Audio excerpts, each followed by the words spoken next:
All right. Okay, welcome to our systematic reviews and introduction workshop. This is part of our WorkSmart library workshops through the FIU Libraries.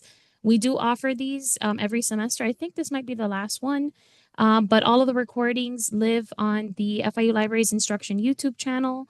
Some of them also live on the FIU Medical Library YouTube channel as well.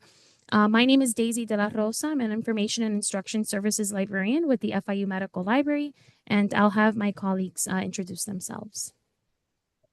Hi, my name is Francis Marsili. I am a learning and reference librarian here at FIU. Hi, my name is Joanna Fernandez, and I am the Health Sciences Librarian here at the FIU Libraries. Awesome. Thank you so much. Um, okay, so we kind of talked about this a little bit already before we started the recording, so we'll kind of skip the Zoom poll for now. So this is what we're going to be covering in the time we have together. We're going to define what a systematic review is and what their characteristics are, what you should consider before doing this type of project and why. Be familiar with some standards and guidelines. There are standards out there that guide researchers on how to conduct these types of systematic reviews or evidence syntheses, and then how to report, what you did and your findings. We'll talk about or give you kind of a 30,000-foot view of the entire process. Recognize the importance of the research question and how it guides all of your decisions when you're doing these types of projects. Because we're librarians, we're going to dive a little deeper into the type of searching that's required for systematic reviews. And then we're going to point you to some resources that will help you with each step of the process. So what is a systematic review? So here on this slide, you see that there is a puzzle of this elephant. So systematic reviews a lot of the times are compared to puzzles where each puzzle piece is an individual study. And then the process of putting that puzzle together is a systematic review process. And at the end, you can kind of, a puzzle piece by itself, you kind of, maybe don't know what the whole picture looks like. But when all the pieces are together, you're able to see the bigger picture of what the evidence is saying about something. So here's a definition from Cochrane. The Cochrane collaboration are kind of the gold standard of systematic reviews. They provide guidance to researchers and they conduct them themselves. So their definition is a systematic review attempts to identify, so locate, appraise, check for quality and synthesize, bring all together the empirical evidence that meets pre-specified eligibility criteria to answer a specific research question. The researchers that conduct systematic reviews use explicit systematic methods that are selected with a view at minimizing bias to produce more reliable findings to inform decision making. So here on the right, we have a little GIF where the magnet is kind of pulling all the relevant studies that meet that criteria, being put into that funnel, letting us know, what the evidence looks like when it's put all together. So that little plot that it creates, it kind of, if you're able to do a meta-analysis, that will be something that you'll see. We also wanted to include a definition from the Campbell collaboration, which gives guidance for systematic reviews in the social sciences, but the definitions are very similar. Systematic review uses transparent procedures, right, to find, evaluate for quality, and synthesize the results of relevant research. The procedures are explicitly defined in advance, right, so pre-specified, to ensure the exercise is transparent. So again, trying to minimize that bias and that someone could replicate your methods and your results. So it has to be a reproducible process. The studies that you include in the review are screened for quality so that the findings of a large number of studies can be combined. So typical characteristics of systematic reviews, there are clear objectives with predefined eligibility criteria. So that includes inclusion and exclusion criteria. Basically, how do you decide what to include in the review, right? That has to be decided before you even start. You have to have explicit reproducible methodology, including a systematic search to identify all the studies that meet that predefined criteria. You have to assess the validity of the included studies findings. Once you have your included studies, there's a systematic coding and synthesis of the characteristics of those studies and the findings. And then if possible, doing a statistical or quantitative synthesis, right? That's that meta-analysis, if it's possible. So another way to look at this is a systematic review is a study of studies. It is a research methodology, and the literature search itself provides you with the pool of the potential subjects. And the quality of the systematic review is going to be dependent on the research studies included. That's why the search itself is so important. If the search is not comprehensive enough, if it's not reproducible, you may miss studies, and that way, the systematic review will be incomplete. And then each study that you include has to be appraised for quality by the review team. So here's just a visual representation of the systematic review process, kind of looking like the puzzle pieces, and how they go through the systematic review process. And then they're put together into this final product and then disseminated, right, shared with others. So how do you decide if a systematic review is the right fit for your project, right? There are some considerations. Mostly the research question is really what's going to tell you if it's the right fit. So why do a systematic review? So a couple of reasons are if you're trying to answer a specific question by analyzing all the available studies that have attempted to answer that exact same question, to inform a practice or decision-making policies or further research, confirm or refute if current practice is based on relevant evidence, right? What is currently being done in a field, and is that based on the existing evidence? Establish the quality of available evidence, right? How robust or how methodologically sound is the evidence that's currently available? And then address uncertainty or variations in practice that might be occurring. Again, if something's happening in a certain discipline and there's not really a standard way of doing something, maybe a systematic review will help bring, clarity or light to, what's actually being done in that field, to help create some standardization. So, there are many different types of reviews that someone could undertake. And it is really a spectrum where on the left side here, you have your traditional narrative reviews, where you don't really have to describe your methods. It's not as robust, but the purpose of that traditional review is really to give an overview of a topic. Once we start passing this part right here on the spectrum, like if you have a mapping review, integrated review, or scoping review that are kind of mapping the literature, at that point, you should be describing your methodology. And then you have your systematic reviews, right, where at this point, the studies that you include in the review should be answering the same research question. And then, of course, the meta-analysis is where those studies can be quantitatively combined. So there are multiple options. It doesn't always have to be a systematic review. So hopefully this table will help in kind of differentiating them. These are kind of like the big three. The traditional reviews are going to be those narrative reviews. And there's like a picture of cherries there because it's more like a cherry picking where maybe the search is not very systematic. You put a couple keywords in a database, you find a couple articles, you save them as you go. You don't really have criteria as to why you pick something, and you're not keeping track of your search, or why you didn't include something.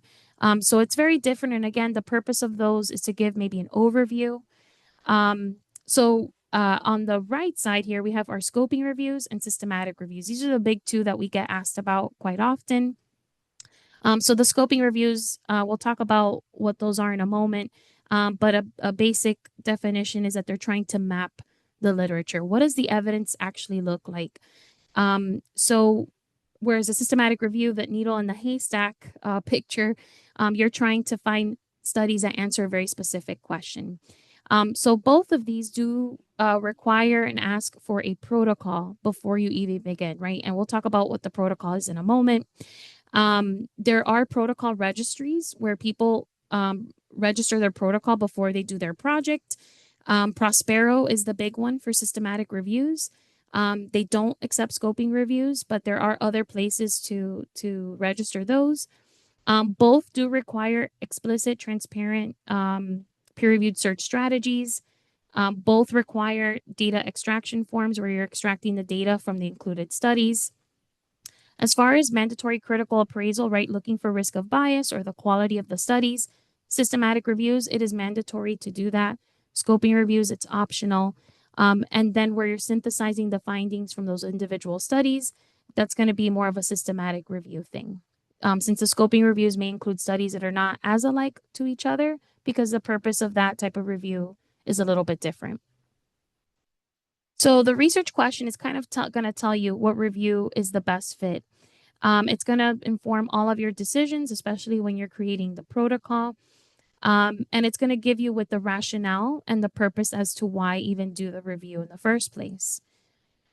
So again, we get a lot of questions about systematic or scoping reviews. Sometimes people come to us and they think they want to do a systematic, but their question is more scoping or vice versa.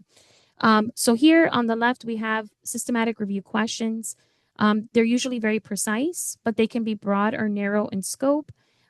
They should be answerable, that there's enough evidence out there to help you answer the question.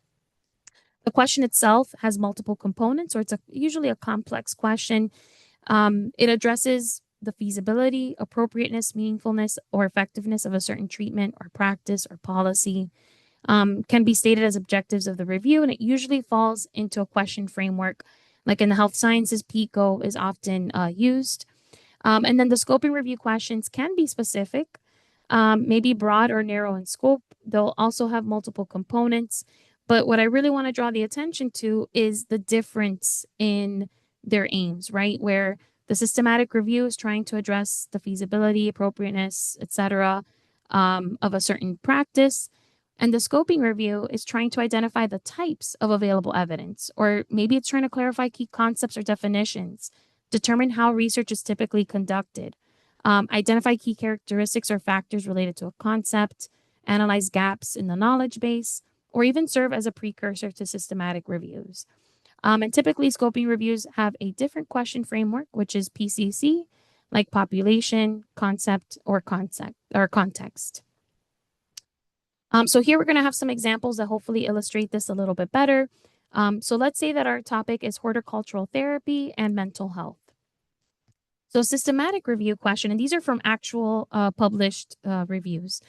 So a systematic review question would look like, in this topic would be, do individuals with a mental health condition who receive horticultural therapy significantly improve their occupational performance in the following categories, right? Very specific there, as compared to those who did not receive this intervention. So again, very specific, right? It's looking at those with mental health condition. It's looking at how horticultural therapy can improve their occupational performance. So it's going to fall into that PICO question framework. And the goal is that you're trying to find other studies that have tried to answer the same question. Now, scoping review, right, a similar on the same topic, is going to have different goals, right? So the objective of this particular review, where this is coming from, was to scope out the evidence on horticulture as a therapeutic medium. The secondary objective was to examine the evidence for horticulture gardening as an occupation-based intervention in mental health. And then it has these three questions, right? It's asking, what is the scope of horticultural therapy in mental health practice? How is the impact measured? And do occupational therapy interventions based upon horticulture facilitate the recovery of individuals with mental health conditions? So two very different questions, even though they're on the same topic. So then this would kind of tell you, okay, a systematic review is the best bet if it's a question like the one on the left, or if your question is more, you're trying to map the literature, then a scoping review is going to be the better fit. So we're going to have these research question frameworks, right? Your question should fall into one of these. These are some of the big three, but there might be others out there. For the health sciences is going to be PICO, right? Where each letter stands for something that you should be considering in that question. So in the example, in middle-aged overweight women, we have our P, right? Our population is the use of compression stockings, right? Our intervention during long flights, effective in preventing deep vein thrombosis. That's our outcome. And then the comparison is to in-flight exercises. There may not always be a comparison, but it does happen often that it's comparing either to like a gold standard, standard therapy, or no therapy. Then you have SPICE, which is typically used in the social sciences, right? You have the context of the question, who are their users, what is being done for the users, the comparison, right? What are the alternatives? And then what measurement are you using to determine that intervention success? So the example in assisted living facilities, we have our setting. Do therapy dog visits, that's the intervention, as opposed to no therapy dog visits, the comparison. Reduce feelings of loneliness, right? That's what we're measuring in older residents, and that's our perspective, right? The users. And then SPIDER is for qualitative research, right? Where it's asking you for the sample, the phenomenon of interest, the design, evaluation, and research type. So again, for first-time mothers, right, that's our sample. Does antenatal education, phenomenon of interest, positively affect their delivery experience, right? That's what we're evaluating. The design are through interview and surveys, and the research type is qualitative. So we talked about the research question, which is kind of like the first thing you should consider. But the other thing is, do you have a team of people, right? Systematic reviews are not conducted by individuals. They're conducted by teams. You should have at least 3 people to help you not only divide the work, but that task should be completed independently by at least 2 people to help minimize errors and bias. And then an additional person can help resolve any conflicts or ties. You also want to include a variety of expertise if possible, project management, people who are versed in systematic review methodology, subject matter expertise, an information specialist or librarian, that's us, right, to help with the search, and even a statistician, right, for the meta-analysis. The other consideration is time. These projects can take 12 months, 18 months, depending on how many results you're screening, right? How long it takes to develop the protocol, to develop the search. This is a screenshot from the Cochrane collaboration and what their timeline typically looks like, right? Where it takes maybe 2 months to prepare a protocol. The searches, developing them, could take a couple months. And then running the searches, doing the screening, data collection, right, between months 3 and 10, right? So it's a long-term project. So that is something you have to consider before deciding to do it. All right, so now, thankfully, there are standards and guidelines to help conduct and report systematic reviews. I'm going to pause for just a second in case there are any questions. I don't have any questions at the moment. Okay, great. All right, thank you. Okay, so we'll move on here. So there are guidelines, like I said, to help you conduct systematic reviews. Several organizations as well as researchers have developed instructions for this. So they'll have guidelines for how to plan your systematic review, so protocol development, how to report that plan, which are ways to report the protocol, how to conduct the systematic review, and then reporting and writing up the manuscript after you complete it. So there is a handout, and we'll send it out after the session, where we have put here some tools to help you decide what review to conduct, and then of course the standards and guidelines. So we've tried to include some for different disciplines, not for just for health sciences as well. So here we have like Campbell Collaboration for Social Sciences, as we mentioned, the Epicenter for Social Policy, Center for Evidence-Based Management, which is for management and leadership, environmental science, education research. So some of those will provide you with guidelines on what systematic reviews or evidence syntheses look like in these disciplines. So in addition to guidelines to conduct, you'll also have guidelines on how to report.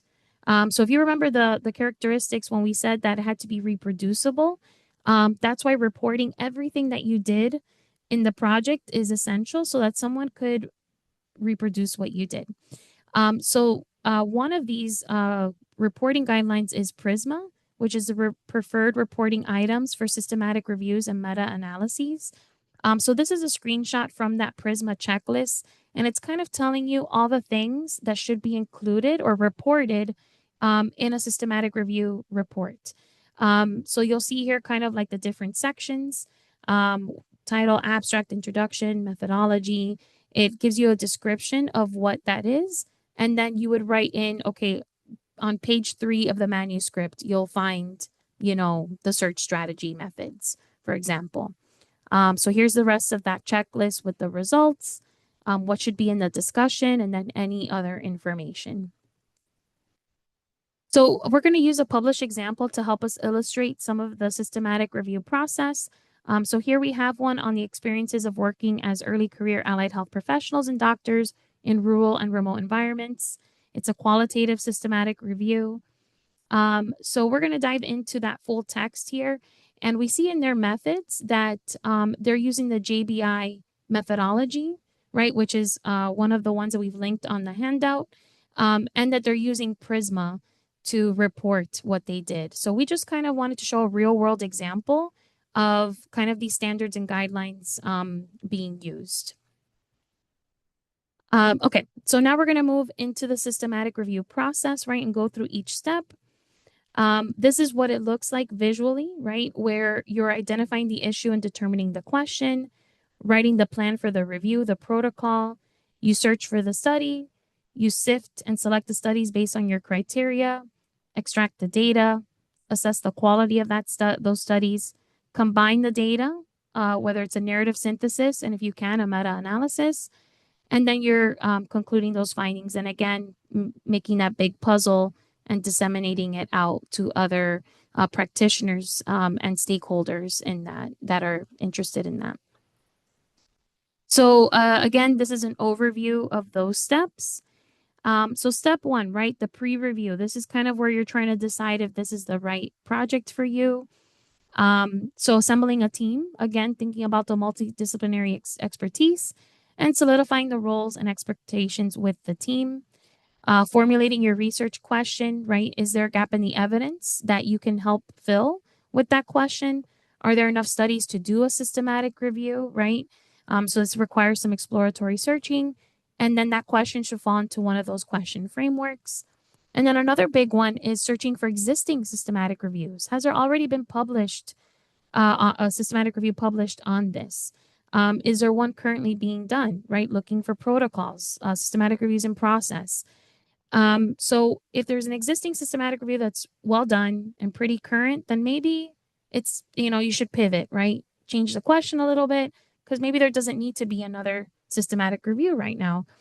But if there is existing systematic reviews, reasons to do another one is if it's older or needs an update, or if it can be improved upon.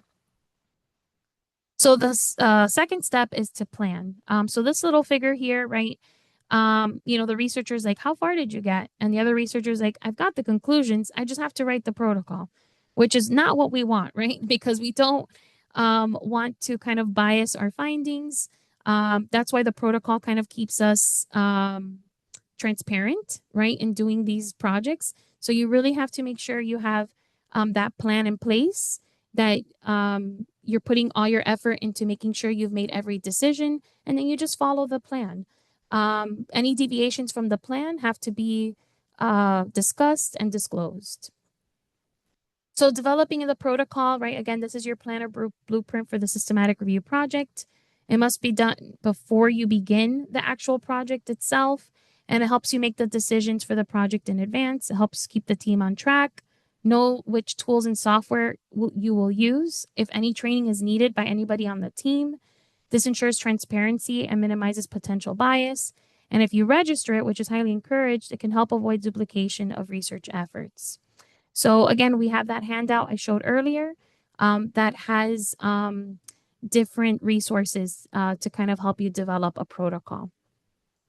So the protocol is going to include the rationale, right, or reason for the review question, the question in PICO format or other elements depending on your framework, and that each element is well defined. Your inclusion exclusion criteria, some common inclusion exclusion criteria, right, is listed here.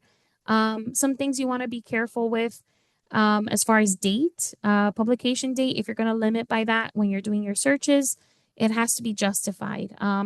Maybe a new treatment started in 2005 that it was approved by the FDA. Okay, so it's worth, kind of cutting the search maybe between 2000 to present.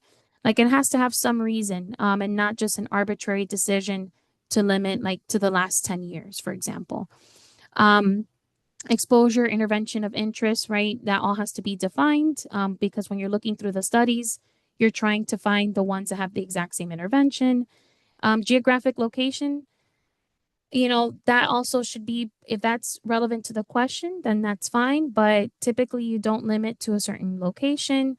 You don't limit by language, right? Sometimes we'll see like limited to just English only. But that kind of leaves out a lot of the literature that's in English, in languages other than English. And that may introduce some bias if you do that. The participants, again, make sure that's well defined so you know what you're including or excluding. Sometimes we'll see people say we included peer review only, but again, this kind of cuts out some of that gray literature that's not traditionally published. So again, it might introduce some bias into your review.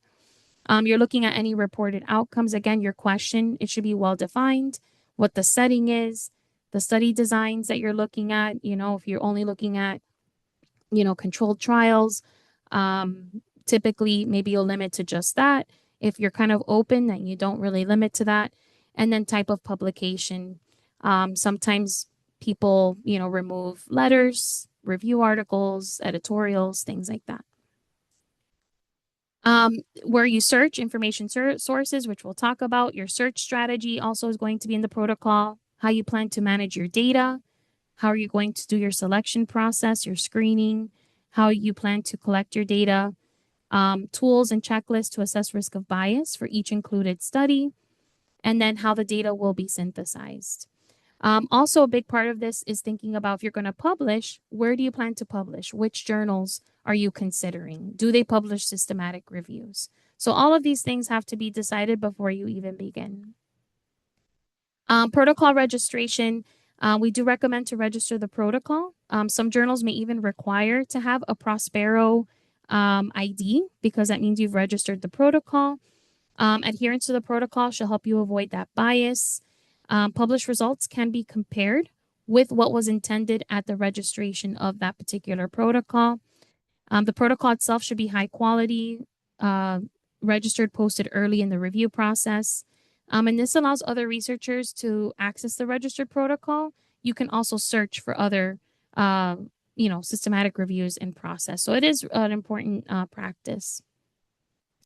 And then according to Prospero, you should register the protocol before you begin the data extraction when you start the systematic review.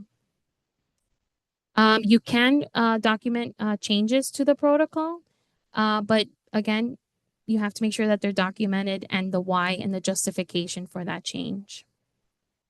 And as I mentioned, the protocol itself could be a publication. Some journals do publish systematic review protocols. So our published example here, they let us know that their protocol was published in a journal, and it was also registered with Prospero. And there you see that they have the little ID for Prospero. And like I said, this is a screenshot in the Prospero registry.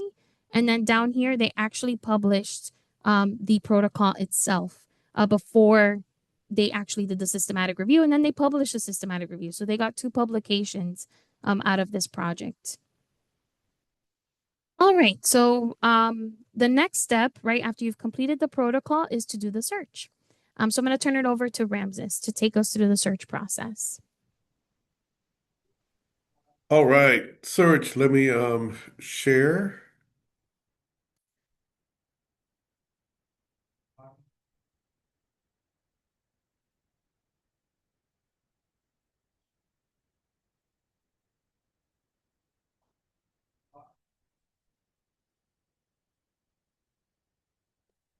All right, the search process.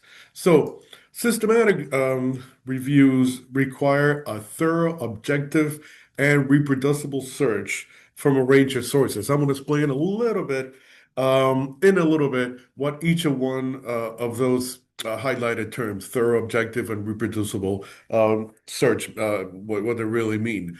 And they use a range of sources to identify as many eligible studies as possible, within resource limits. So this is a major factor that distinguishes systematic reviews from traditional narrative reviews, which helps to minimize bias and achieve more reliable, estimate of the effects of certain uncertainties. So it is a very broad, all-encompassing deep dive. The aim of a systematic review is to identify all relevant studies, published or not, on a given topic. So searching should be based on the principle of comprehensiveness. Once again, big, we're throwing a wide net with the widest reasonable collection of information sources that are considered appropriate. So what do we mean when we talk about some of these terms? So thorough, by that we mean we're going to search in multiple databases. We're going to use a combination of keywords and text words. We're also going to search through the subject headings. There is going to be some supplementary, searching. Okay, so by objective, we mean we're going to use search terms that include variations in terminology, and we're going to do excuse me, all that we can to avoid bias in the term selection. Okay, by reproducible, we mean that the search string that we build should be able to just be like copy and pasted by anybody else, in this case, the review committee, into those databases, and the results should be reproducible. Now, there might be a little bit of a difference because of the, like the time frame in which they are, the searches are ran. But by reproducible means somebody should just be able to copy, paste, and get the same results that you've gotten. Um, so the documents are gonna, we're gonna search all the details. We're gonna include the database platform and information about the database. We're gonna record, like meticulous record how the search strategy was executed, and we're gonna provide the date that all of the searches happened on. So the research question and eligibility criteria will determine which information sources, or databases to search. And that'll inform your search strategy, your concepts to search, keywords, synonyms, subject headings, all that good stuff. So, which databases do we look into? It all really depends where, what your topic is. So, for example, you always have some core databases, especially for health sciences like Medline, Embase, Cochrane Central, Web of Science, which also actually contains a lot of, social sciences and actually psychology too for branding.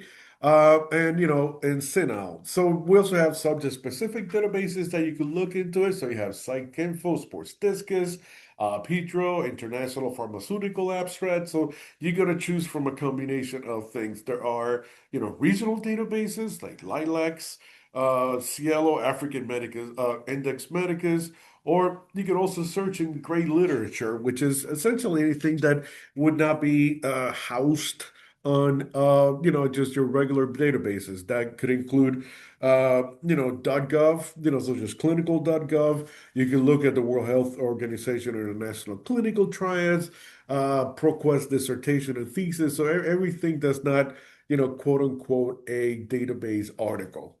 Okay, so now, I should have given you a heads up, a warning about this. This is going to be weird and scary, but if you look at this, uh, Brandy, this is what your search strategy will eventually look like. So I just wanted to show you this just to kind of give you a little bit of the shock value, and then at the same time let you know that we are gonna build, this. You are gonna build this if you do a systematic review, and in the next few slides, we'll kind of show you how to get here. So what this is a search string that we put together for the Embase database. But if you look at it, you'll see like it. You have all these ors. You have this exp, which means explode, and then you have like regular terms and weird looking terms. We're gonna show you in a little bit how to make this not weird at all and absolutely doable. Okay, so. Now, what are the searching steps? Okay. First, we're going to identify the main concepts from the research question. Then we're going to harvest those terms. You're going to create the search strategy for one database, which it was, the previous slide. We're going to translate it to other databases being searched. Then we're going to run all the searches on the same day. They have to be run on the same day. You're going to export your citations and then remove your duplicates. And As a reminder, keep notes and document all the steps of the process. That is one of the, one of the stipulations. Just make sure you document everything. Okay. Now, as far as identifying, let's go, little by little here. So identifying main concepts from the research question. Let's do that first. Usually the main, we have all these mnemonic devices that can help you. PICO seems to be one of the, if not the most popular, which stands for population or problem or patient, intervention, comparison or control, and then outcome. Sometimes we have, PIO, PO, just population, intervention, and outcome when there's no control. Sometimes for the social sciences, then, things are, obviously going to change a little bit. So we have, for example, setting, perspective, innovation, comparison, and evaluation. So it's good to know which, when you look at your research question, which one that, that breaks into. So let's look at an example, okay? This is from an actual, systematic review. So here's your research question. What is the impact of diet and physical activity on the gut microbiome for the treatment of obesity or overweight in children and adolescents? So let's start by splitting into, look at our all of our key concepts. So we have Ha. So our population or our problem is overweight, obese. Our population also, we have two populations here, children's and adolescents. The intervention would be diet and exercise, and the outcome is the effect on the gut microbiome. So we have identified, we have a PO type question. And once you have that, then you start identifying your search terms. Now, for that, for the next series of steps, I'm gonna wait, Joanna. This is where I turn it back to you, right? Yes, I think so. Yes. Okay. So I'll turn it over to Joanna now. Let me stop sharing. Okay. Okay, so please let me know if you can see. Yes. Okay. Um, so here we are going to be at the point where we need to harvest our search terms. And this is important that we throw a net as far and as encompassing as possible with our concepts, with the terms that are related to each one of the search concepts that we had associated with our PCOT or PO or research question. And at that point, we can mix the natural language and the controlled vocabulary. So these two groups of terms are very specific and very unique. And each one of them has its own characteristics and ways to mine terms for them. So this is where we want to go deeper into each one.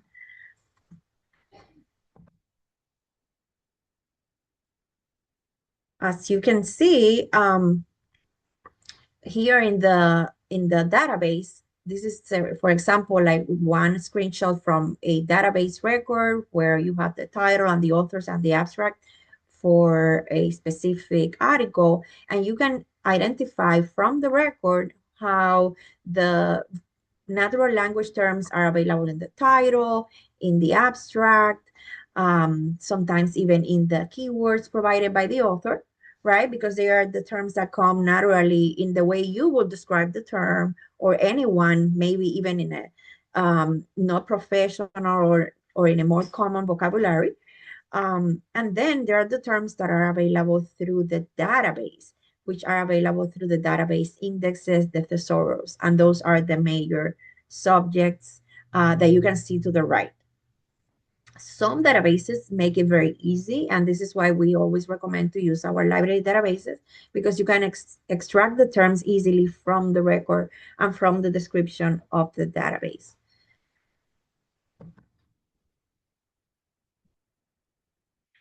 When you're trying to find your natural language terms, this is the moment when you have to brainstorm and think about any synonyms, any related terms, spelling variations, Even if you have any plural or any variations in the plural or singular or in the spelling, it is very useful to spell out the acronym or to use the acronym itself in combination, because sometimes it appears in one or another way in the articles, and other using narrower terms or broader terms. So this is something that is up to the researcher and to you evaluating and finding if sometimes, because you are not finding enough, um, encompassing articles that are from a broader term or from a more specific term could bring you more.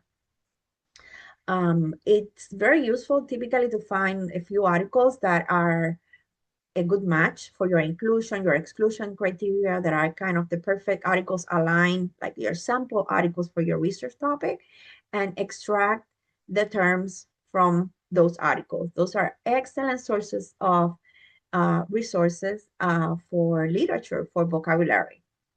Also, you can use other tools like even AI, ChatGPT, or any control vocabulary out there that could help you generate ideas. And you will always have to evaluate yourself as a researcher if a term is a good fit or not. So not necessarily because you have synonyms, all synonyms apply to a topic. Any question with this so far? Nope, not at the moment. Okay. But then we entered the controlled vocabulary territory, which is a little less known. And is that each database has a list of terms, a thesaurus, an index, and they have different names for each controlled vocabulary. And this is what it makes it not that standard and a little bit more complicated. But we can highlight the main databases that we use today, and we can kind of demystify this aspect a little bit. So here you can see Embase, how their vocabulary is called M3. For CINAHL, we have CINAHL subject headings. For PsycInfo, ERIC, we have a specific thesaurus. Medline has a map term to subject heading. It's a tool that does the same process of mapping the terms to the subject heading. And for PubMed, we have the MESH database, which is the medical library subject headings. So each one of these databases, as I mentioned, has a different way to locate this vocabulary. And here you can see for PubMed how it is very easy from the search screen to locate the heading, the MESH vocabulary tool. You just have to click on it where the arrow is pointing.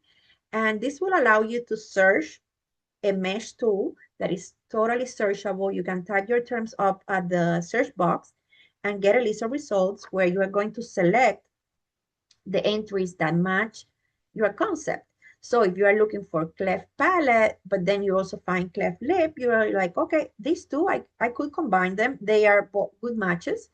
And then to the right, there is an option to combine the terms using the different Boolean operators. So you have the option to combine them, add them to the search box using or and, or your decision. It's up to you to customize the search before clicking search PubMed. Very useful. And this is a good search tool to start your search. It is a very good to determine what is going to be your search before going to the other platforms and translate your search. So we sometimes recommend that you do that, and that this is something that you can also, once you select another platform, like right now, we are transitioning over to Embase. Embase is also a large biomedical database subscribed by the FIU Libraries that you can use. And in Embase, you have the opportunity to use the M3 up at the top. You can see the second link to the right.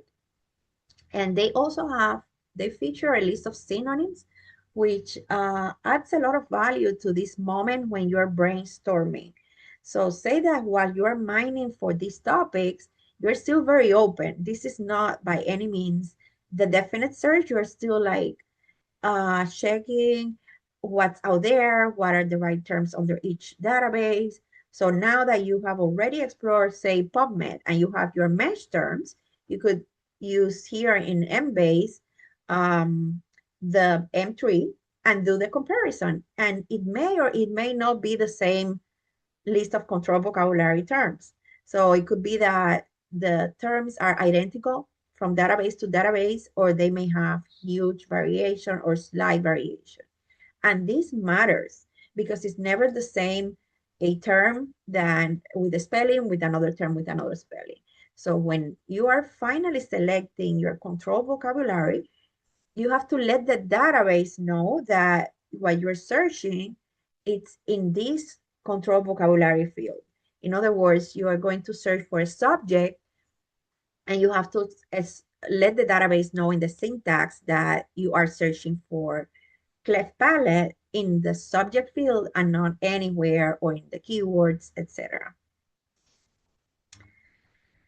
All right, here's another example for Ovid, which is one of our largest vendors too. We have different databases under this vendor, and one is Medline. So you could search Medline through Ovid, through our membership, our subscription, through the A to Z databases list. And these are the databases that we're using today are all available through FIU Libraries, through the medical library, and they are all available for free, by the way. Here under Ovid is where you can combine and map the terms to subject headings when you're searching in advance. And under the advanced search screen, there is this little checkbox that we have pointing an arrow to it, so that when you search for that term, the database will give you a list of the associated terms that you can include or exclude or combine using different operators, and then run your search. So these are some of the main ones, but we have a mix and match of them here. And in this other screen, we have added CINO because it's one of the nursing and health sciences databases. And we typically have a lot of these type of questions in our systematic review searches. CINO has a little tool. It's the CINO terms, although in many of these databases, the PubMed mesh terms are also a field. So finding the mesh terms in biomedical research, it's kind of very pivotal for the rest of your search, because then you can convert, you can translate your search easily to the others. Once you have explored your terms, we typically recommend that, and this is a very useful advice across all the literature searches, is that you create a table and you divide each one of your terms into concepts. And for each concept, you break it down into keywords, the natural language keywords, and each one of the columns for each one of the databases. This is a visual for you to see the difference, for you to catch any missing terms, for you to also make sure that, for example, when you are finding the single subject heading for each one of the databases, you make sure that you include those terms as keywords. As repetitive as it sounds, it is important because having the mesh terms as keywords guarantees that maybe the article has not been recovered, has not been classified as the subject term Gottmark or biota, for example. But if in the natural language, somewhere around the abstract or the title, Gottmark or biota appears, then the article will be pulled and will be recovered in your results. Remember that we want to be exhaustive here, because this is not a typical literature search where 5, 10 articles are good enough, but this is a systematic review. So you want to find every single article across the literature, even back in time, even back when the concept was maybe treated with a different term, with a different vocabulary. You want to include all those historical evolutions of terms, all those spellings, so that everything, you maximize your chances to retrieve results. Any questions with this as we are moving on to the next screen? No, pretty clear. Thank you. Clear? Okay, good. I'm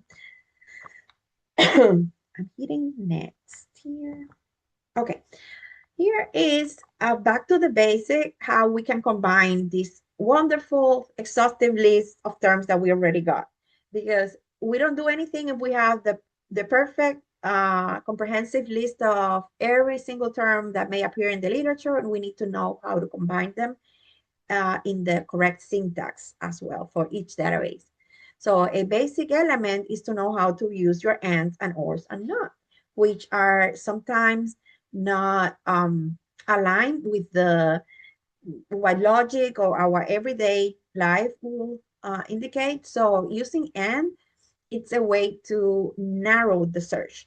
It's a way for you to combine two or more different concepts, but making sure that you recover the articles that match both conditions. So if you treat and in your mind as a condition, as a requisite, it's like it's your standard. You want and to recover not just the articles that talk about concept A or concept B, but about both. So this is what is powerful about and it could be also a Boolean operator that could leave you without results or with very few if you are not mindful. It's kind of the danger of using and is that every and that you are adding a condition. So you want to start from broad and be very general and then start adding more and more ands as you search. As you can see here at the bottom, we have the gut microbiome and exercise example from the search. But if you're not recovering enough, or when you want to be comprehensive, you use or as a way to say that you want anything matching either one or the other. And this is where the database will bring you a lot more results, because you can say, I am open to having results on articles that talk about children, also about adolescents, and you can also start adding more and more ors, combining it with synonyms, with tools for the search, like using truncation, using variation of the terms. And then we have not, which is the operator to exclude, to not to use a certain topic if it's bringing you too many results. And not is not recommended in general for systematic reviews. If you are going to use it, it has to be very carefully. And it is a way to exclude maybe when you are getting many results that are bringing you what we call noise, like results from other fields. So you, in that case, for example, you could be like, oh, I want articles about exercise, but not about medical exercise or about math exercise. So you will be not math exercises as an example, or as we can see here on the slide, as saying, I want articles about dementia, not Alzheimer's. And that will automatically eliminate those. Again, because it's a systematic review, you want to be careful with the automatic eliminations. Pretty much what you prefer is to have everything and then manually through the screening stage that we will cover later, take care of excluding those. Here we can see how the database Embase, which Ramses already displayed earlier when we didn't know a lot about this, it looked scary. Now it's a little bit more clear that in lines 1 to 4, we have the 4 different concepts for this search. So we have on each line the breakdown of the combination of the terms that we gather for each one of the control vocabulary and the just the vocabulary that is available, open terms or lists from the lists that are from the natural language.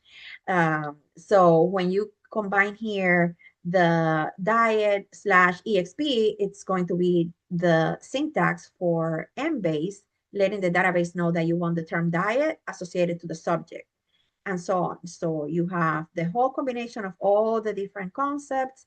And then at the bottom, once we have the title, abstract, keyword terms, and we also have the control vocabulary terms associated for each one of the concepts, we are at the point where we can mix the 4 lines and ask the database to generate a total list of results combining them all.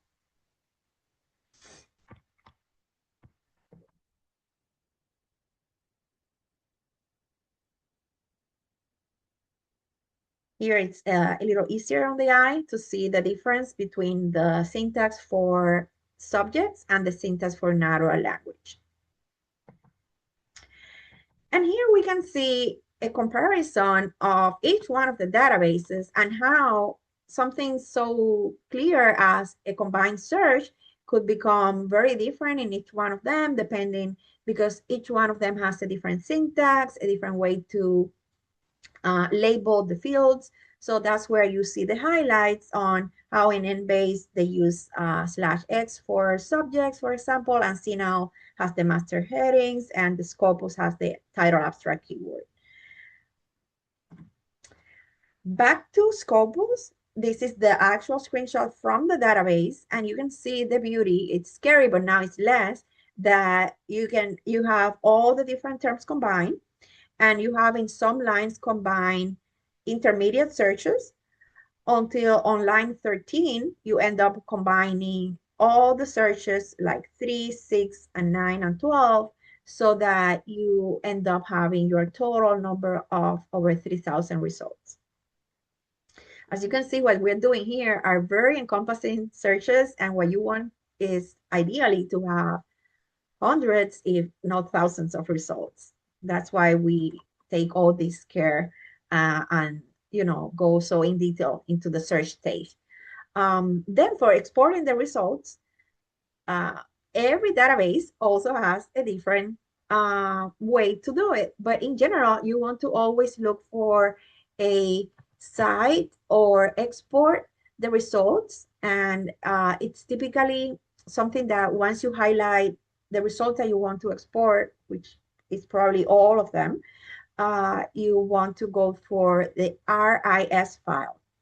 The files that are in RIS format are, say, a way to convert all the list of results, all your articles, into a format that is easy to export and upload in another platform such as Covidence, Zotero, EndNote.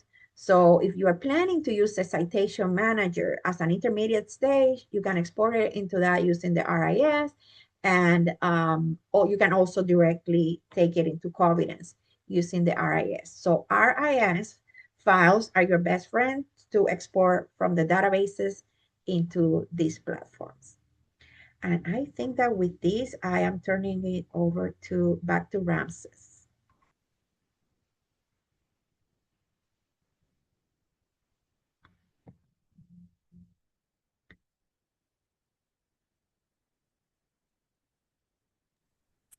Okay, I'm back. I was looking for my to unmute myself. Let me just go back to and share.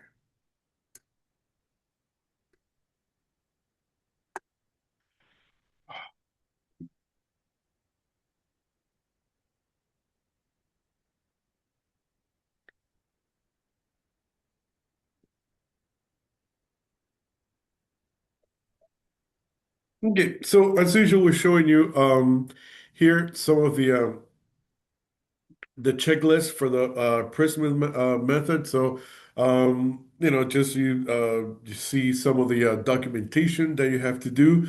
For example, you're looking at your, citing your information sources, your databases, any other registry that you used. Also, your search strategies. All of those things that need to be documented.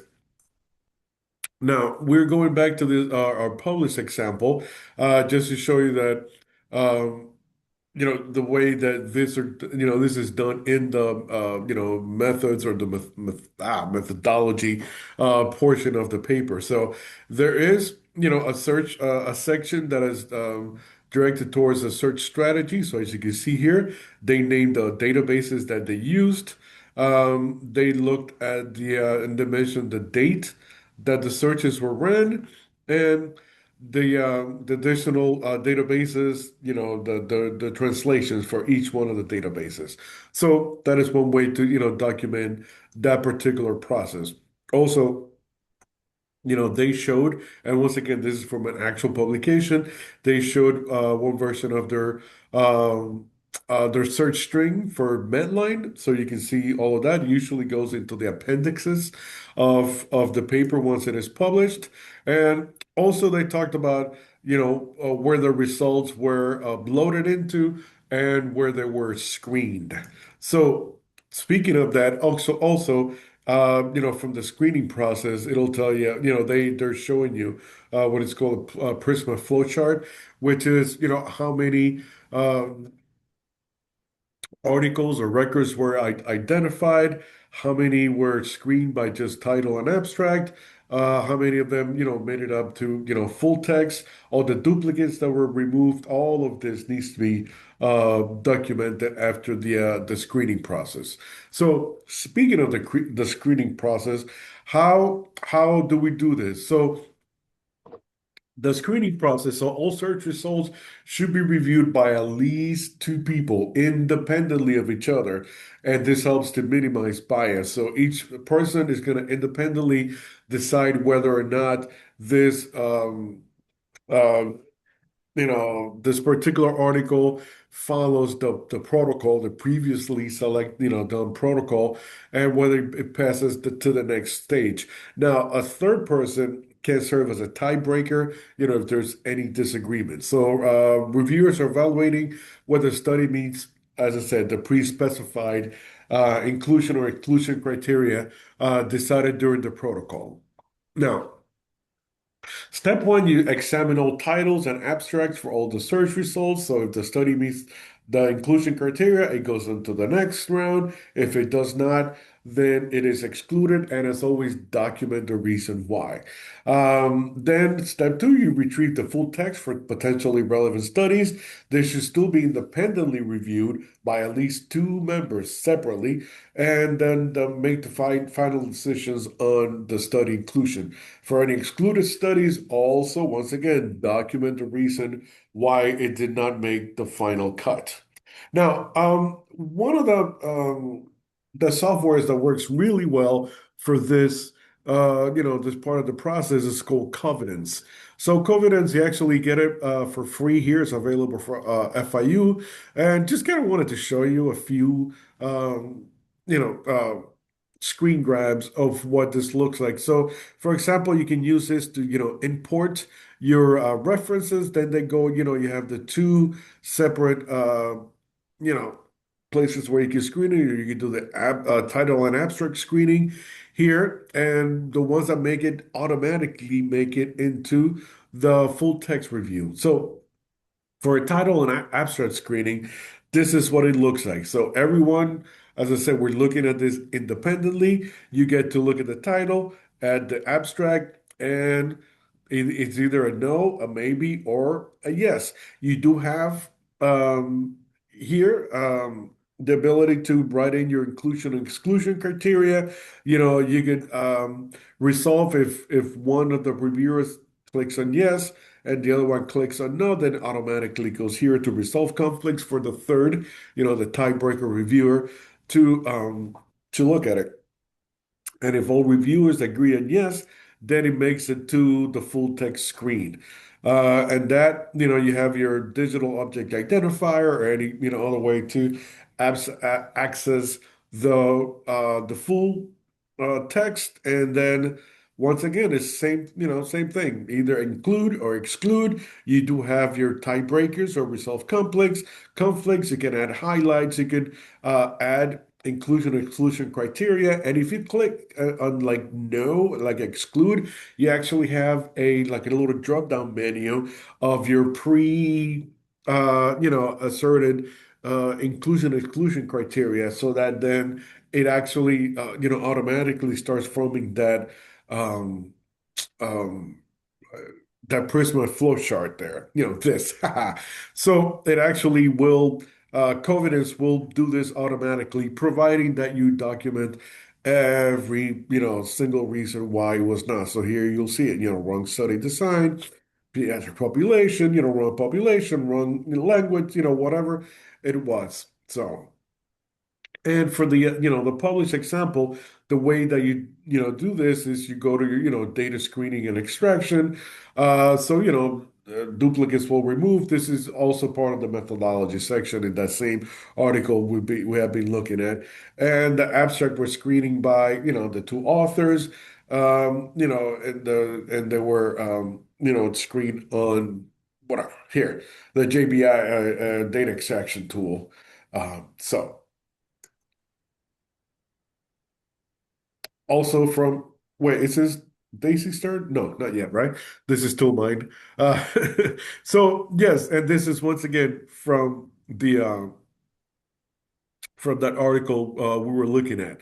This is their Prisma, the final Prisma flowchart. You see how many there were originally identified, the ones that were deduplicated, the ones that did not make it the final cut, and their their inclusion exclusion criteria from um, the protocol. Now we go back to Daisy. Wait, let me stop sharing. Okay. Okay. Thank you, Ramses and Joanna. So we're here on the home stretch of these last couple of steps. So once you've designed the search, you ran the search all on the same day, you collected all of those records, you put them into Covidence, you screen them, right? And now you got to that final number that you're going to include in your paper. You have to extract the data from those studies.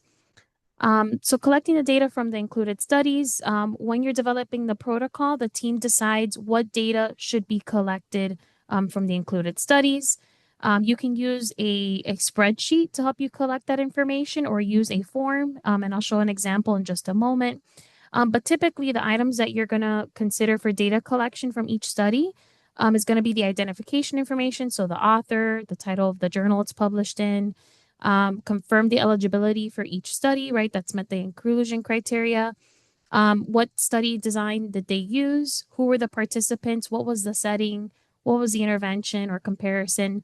What were the measured outcomes? And what were the actual results? So typically this will kind of fall into a table.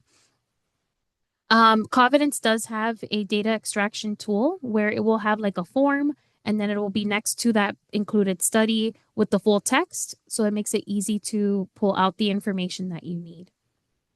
So here's that published example again. They're letting us know that they use the JBI qualitative data extraction tool. It sounds super fancy, but it actually is just a form for qualitative studies. And what they did is that, let's say for this published example, that they had 30 studies that they included after all the screening. They fill out the form for each of those 30 studies. 2 people fill out for each of the studies to minimize the bias and the errors. And they basically fill this out, for that particular study, what was the methods, what was the phenomenon of interest, the setting, and everything else that's going to be relevant to that.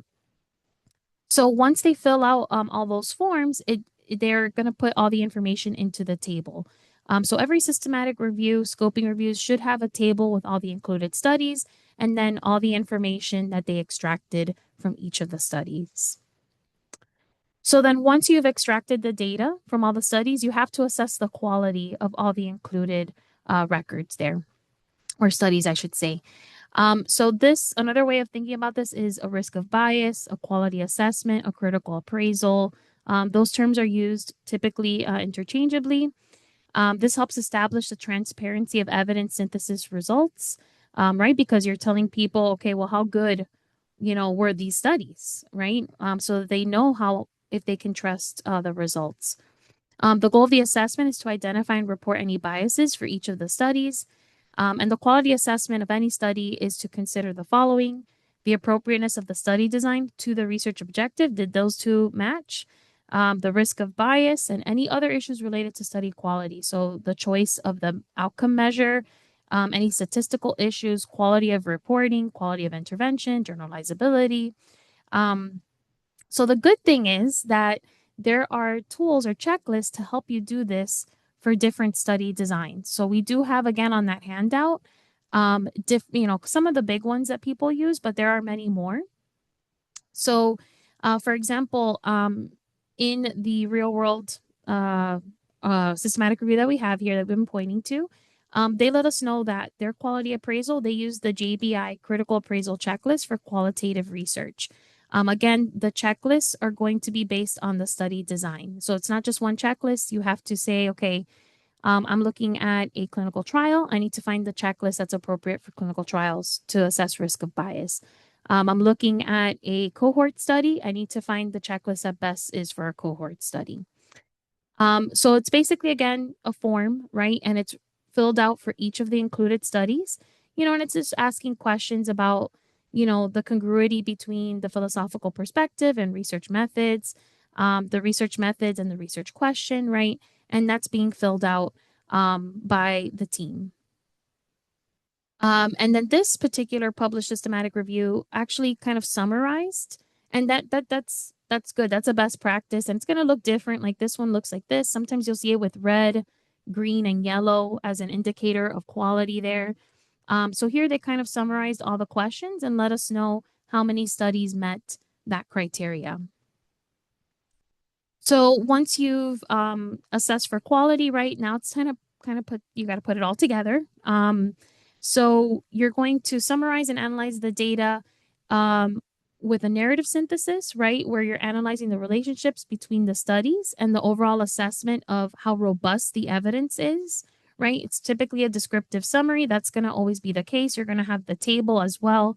And then if possible, right, if the studies are alike enough to each other to be combined statistically, then you'll also have the meta-analysis. So our published example, they didn't do a meta-analysis, but they did do a meta-synthesis as they had 30 papers that they were looking at with 331 findings, right? So they developed some categories for the different studies here. So you can kind of see their findings here, and then the different categories that they put them in, depending on whether it was allied health professionals or medicine. And then you have to write up the findings, right? Once you've synthesized them. So Prisma is great for this. As I mentioned before, that checklist tells you everything that should be in a systematic review report. And the checklist has the place for you to say, okay, where did we talk about this? Oh, on page 4. So the checklist is going to be helpful for that. If you're submitting to a journal, make sure that they do accept systematic reviews and what are their particular requirements for the systematic review. And again, this should be done in that pre-review protocol phase. Here's just a suggested structure of a systematic review report, which is going to, follow Prisma pretty closely. You have your title, the executive summary, right, which is your abstract. And then in the main text, what are the things that you should be including?